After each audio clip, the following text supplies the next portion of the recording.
शुरुआत करते हैं 1900 से, जब इंडियन सब कॉन्टिनेंट पिछले लगभग 150 सालों से ब्रिटिश रूल के अंडर था। इंडियन सब कॉन्टिनेंट को उस टाइम प्रोविंसेस में बांटा गया था, जिसका डायरेक्ट एडमिनिस्ट्रेशन ब्रिटिश करते थे। इंडियंस का एग्रीकल्चरल प्रोड्यूस, टी, कॉफी और टैक्सेस से ब्रिटिश एम्पायर अमीर होता गया। फ्रांस और पोर्तुगाल भारत के कुछ हिस्से को कंट्रोल किए हुए थे।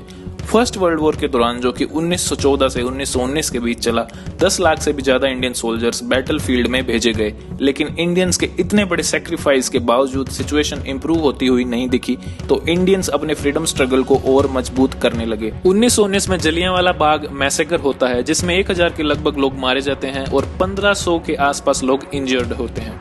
और ये इवेंट इंडियन हिस्ट्री को पूरी तरह चेंज कर देता है। इन इवेंट्स के बाद महात्मा गांधी इंडिया को ब्रिटिश के खिलाफ रेजिस्टेंस को non violence, civil disobedience movement और ब्रिटिश प्रोडक्ट्स का बॉयकॉट करने के माध्यम से लीड करते हैं। फिर इंडियन नेशनल कांग्रेस आवाज उठाती है कि इंडिया को एक इंडिपेंडेंट और सेकुलर देश बनाया जाए।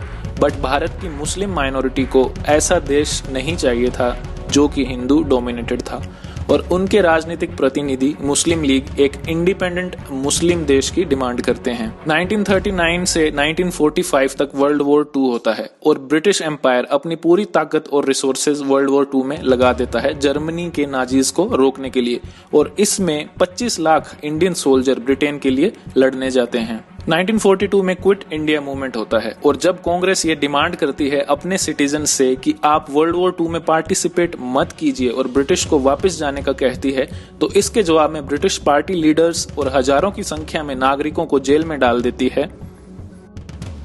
पर मुस्लिम लीग इस टाइम के दौरान ब्रिटिश के साथ कोऑपरेट करती है ताकि ब्रिटिश के साथ उनके संबंध खराब ना हो।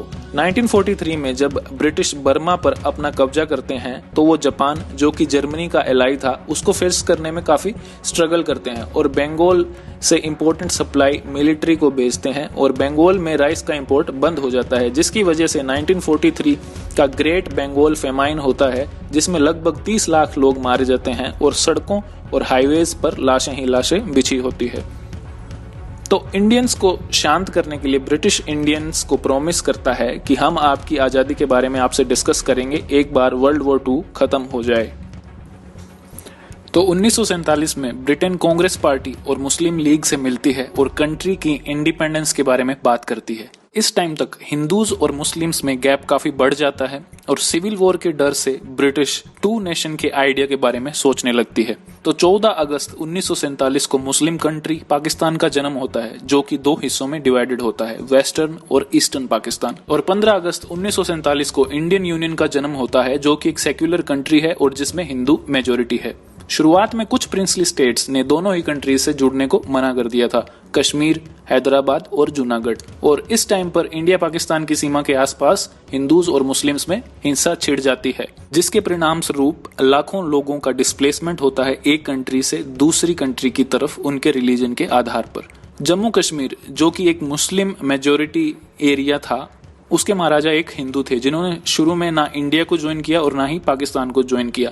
पर जब पाकिस्तानी सेना जम्मू कश्मीर पर कब्जा करने के लिए उसमें घुस जाती है और बहुत ही बर्बरता से लोगों को मारती है और इनह्यूमन शर्मनाक काम करती है, फिर जम्मू कश्मीर के महाराजा इंडिया से मदद मांगते हैं और कहते हैं कि आप हमारी हेल्प कीजिए और हम इंडिया में शामिल हो जाएंगे। और 2 साल की लड़ाई के बाद यूनाइटेड नेशंस लड़ाई को रोकता है और टेम्पररी बॉर्डर बना देता है इंडिया और पाकिस्तान के बीच में। 1959 में दलाई लामा इंडिया में भाग आते हैं असाइलम लेने के लिए, और चाइना मैकमोहन लाइन को मानने के लिए भी मना कर देता है, जो कि ब्रिटिश द्वारा बनाई गई इंडिया और चाइना के बीच की बाउंड्री थी। 1962 में चाइना इंडिया को धोखा देकर इंडिया पर अटैक करता है और कश्मीर का ईस्टर्न हिस्सा और अरुणाचल प्रदेश पर कब्जा कर लेता है। फिर चाइना सीज फायर की घोषणा करता है और अरुणाचल प्रदेश से अपनी सेना वापस बुला लेता है और कश्मीर का नॉर्थ ईस्ट हिस्सा, जिसे वो अक्साई चीन बुलाता है, उस पर कब्जा कायम रखता है। इसके बाद चाइना पाकिस्तान के साथ अपने संबंध और मजबूत करता रहता है।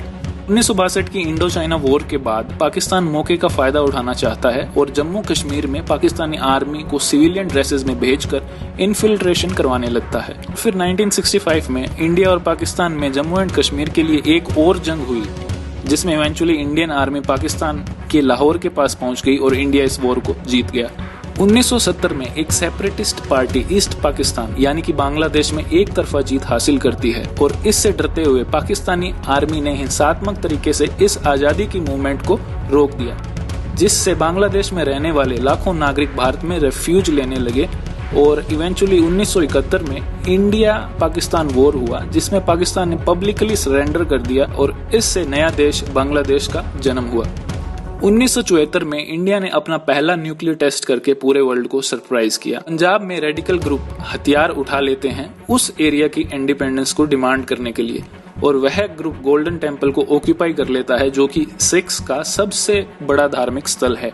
तो के साथ गवर्नमेंट की नेगोशिएशन फेल होने के बाद ऑपरेशन ब्लू स्टार होता है, जिसमें रेबल ग्रुप को टर्मिनेट कर दिया जाता है। लेकिन गोल्डन टेम्पल के अकाल तख्त पर काफी डैमेज हो जाता है, जिससे पूरी दुनिया में रहने वाले सिख्स नाराज हो जाते हैं और then prime minister Indira Gandhi के खिलाफ काफी प्रदर्शन होते हैं और इवेंचुअली 31 अक्टूबर 1984 को इंदिरा गांधी को उनके सिख बॉडीगार्ड्स उन्हें असैसिनेट कर देते हैं और इसके बाद एक बार फिर से हिंदू सिख के बीच में दंगे भड़क जाते हैं। 1992 में राइट विंग के हिंदूज बाबरी मस्जिद को डिस्ट्रॉय कर देते हैं, जो कि राम जन्मभूमि के ऊपर बनाई गई थी।